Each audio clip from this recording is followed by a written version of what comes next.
Chapter 3, Welcome to Dictionopolis.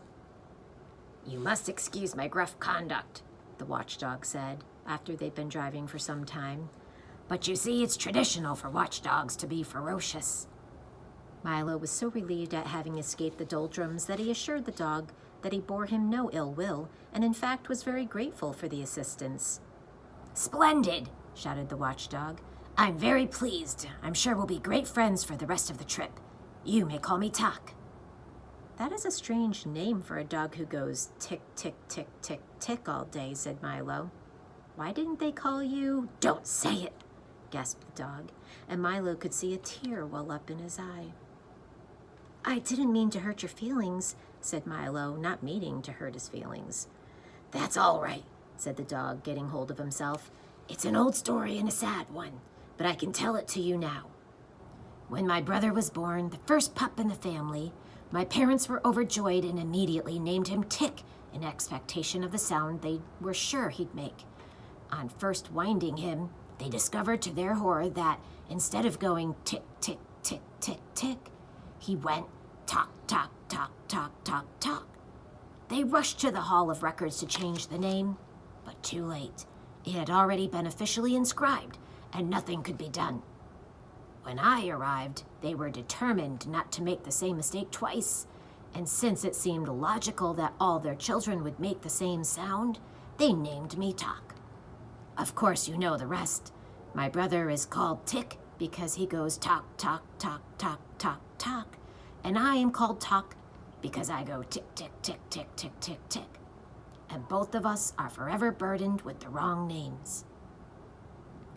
My parents were so overwrought that they gave up having any more children and devoted their lives to doing good work among the poor and hungry." "But how did you become a watchdog?" interjected Milo, hoping to change the subject, as Tock was sobbing quite loudly now. "That," he said, rubbing a paw in his eye, "is also traditional. My family have always been watchdogs, from father to son, almost since time began. You see," he continued, beginning to feel better, "once there was no time at all, and people found it very inconvenient. They never knew whether they were eating lunch or dinner, and they were always missing trains. So time was invented to help them keep track of the day and get places when they should. When they began to count all the time that was available, what with 60 seconds in a minute, and 60 minutes in an hour, and 24 hours in a day, and 365 days in a year, it seemed as if there was much more than could ever be used. If there's so much of it, it couldn't be very valuable, was the general opinion, and it soon fell into disrepute. People wasted it and even gave it away. Then we were given the job of seeing that no one wasted time again," he said, sitting up proudly. "It's hard work, but a noble calling. For you see," and now he was standing on the seat, one foot on the windshield, shouting with his arms outstretched, "it is our most valuable possession, more precious than diamonds. It marches on. It and tide wait for no man, and—" At that point in the speech, the car hit a bump in the road, and the watchdog collapsed in a heap on the front seat with his alarm again ringing furiously. "Are you all right?" shouted Milo. "Ugh," grunted Tock. "Sorry to get carried away, but I think you get the point." As they drove along, Tock continued to explain the importance of time, quoting the old philosophers and poets, and illustrating each point with gestures that brought him perilously close to tumbling headlong from the speeding automobile.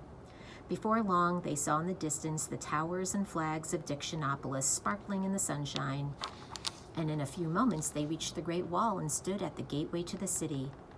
"Ahem!" roared the gateman, clearing his throat and snapping smartly to attention. "This is Dictionopolis, a happy kingdom, advantageously located in the foothills of confusion and caressed by gentle breezes from the sea of knowledge. Today, by royal proclamation, is market day. Have you come to buy or sell?" "I beg your pardon?" said Milo. "Buy or sell, buy or sell," repeated the gateman impatiently. "Which is it? You must have come here for some reason." "Well, Milo began. Come now, if you don't have a reason, you must at least have an explanation, or certainly an excuse, interrupted the gateman. Milo shook his head. Very serious, the gateman said, shaking his head also. You can't get in without a reason. He thought for a moment and then continued. Wait a minute. Maybe I have an old one you can use. He took a battered suitcase from the gatehouse and began to rummage busily through it, mumbling to himself. No, this won't do. No, this is fine, he cried triumphantly, holding up a small medallion on a chain. He dusted it off, and engraved on one side were the words, "Why not?" That's a good reason for almost anything. A bit used, perhaps, but still quite serviceable. And with that, he placed it around Milo's neck, pushed back the heavy iron gate, bowed low, and motioned them into the city. I wonder what the market will be like, thought Milo, as they drove through the gate. But before there was time for an answer, they had driven into an immense square, crowded with long lines of stalls heaped with merchandise and decorated in gay-colored bunting. Overhead, a large banner proclaimed, "Welcome to the Word Market." And across from the square, 5 very tall, thin gentlemen, regally dressed in silks and satins, plumed hats and buckled shoes, rushed up to the car, stopped short, mopped 5 brows, caught 5 breaths, unrolled 5 parchments, and began talking in turn. Greetings, salutations, welcome, good afternoon, hello. Milo nodded his head, and they went on reading from their scrolls. By order of Azaz the Unabridged, King of Dictionopolis, Monarch of Letters, Emperor of Phrases, Sentences, and Miscellaneous Figures of Speech, we offer you the hospitality of our kingdom, country, nation, state, commonwealth, realm, empire, palatinate, principality. Do all those words mean the same thing? Gasped Milo. Of course, certainly, precisely, exactly. Yes, they replied in order. Well then, said Milo, not understanding why each one said the same thing in a slightly different way, wouldn't it be simpler to use just one? It would certainly make more sense. Nonsense, ridiculous, fantastic, absurd, bosh, they chorused again and continued. We're not interested in making sense. It's not our job, scolded the first. Besides, explained the second, one word is as good as another, so why not use them all? Then you won't have to choose which one is right, advised the third. Obviously you don't know who we are, sneered the fifth, and they presented themselves one by one as the Duke of Definition, the Minister of Meaning, the Earl of Essence, the Count of Connotation, the Undersecretary of Understanding. Milo acknowledged the introduction. As Tok growled softly, the minister explained. We are the king's advisors, or, in more formal terms, his cabinet. Cabinet, recited the Duke. 1. A small private room or closet, case with drawers, etc., for keeping valuables or displaying curiosities. 2. Council room for chief ministers of state. 3. A body of official advisors to the chief executive of a nation. You see, continued the minister, bowing thankfully to the Duke, Dictionopolis is the place where all the words in the world come from. They're grown right here in our orchards. I didn't know that words grew on trees, said Milo timidly. Where did you think they grew? Shouted the Earl irritably. A small crowd began to gather to see the little boy who didn't know that letters grew on trees.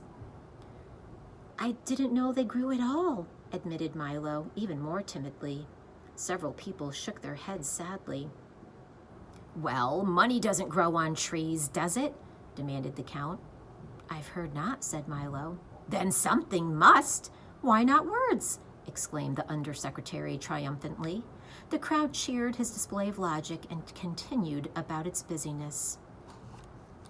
To continue, continued the minister impatiently, once a week by royal proclamation, the word market is held here in the great square, and people come from everywhere to buy the words they need or trade in words they haven't used.